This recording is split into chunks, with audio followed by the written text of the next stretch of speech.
how do they instill that blue machine mentality to a freshman, somebody younger? How do they get those young players to buy into the Newman mindset? What happened to you as a player, and what's your take on that? How do you do that now?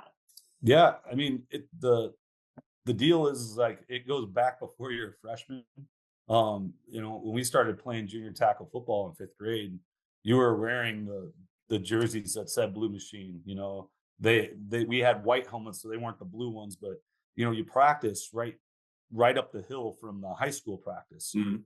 You're going to get water, and it's like you're seeing all these high school players that you like idolized, Right. and just the way they learned it from Coach Posi and how much they invested in us, and the way they treated us. They weren't malicious, they were uplifting, they came around, they always had good things to say. And Coach Manzano's run the middle school program forever, the junior tackle.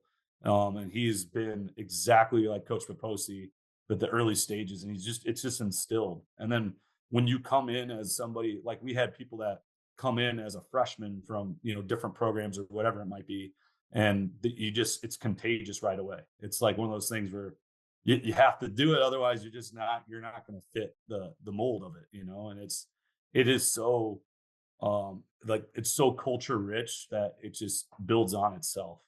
And I think everyone just buys in, and you realize the success of it. And it's even this year or the last 2 years, it's what's it mean to be a part of the blue machine. And you realize it's not what you do on the like X's and O's. It's way more than that. It's the way you carry yourself and the little things that you do, and how you play for one another and all those things. And that's the little aspects that have been brought in. And I can promise, like you said, it's not all Coach Raposi. A lot of it is, but he brought on a lot of that stuff from other people. And there's other coaches that coached with him over his tenure that brought in some really neat parts of that tradition to help embody that. But the mission has always been, to do it together and being selfless. And I think you learn that at a really early age, and you don't worry about winning and losing, and you worry about just doing the little things right and being a part of something that's bigger than yourself. So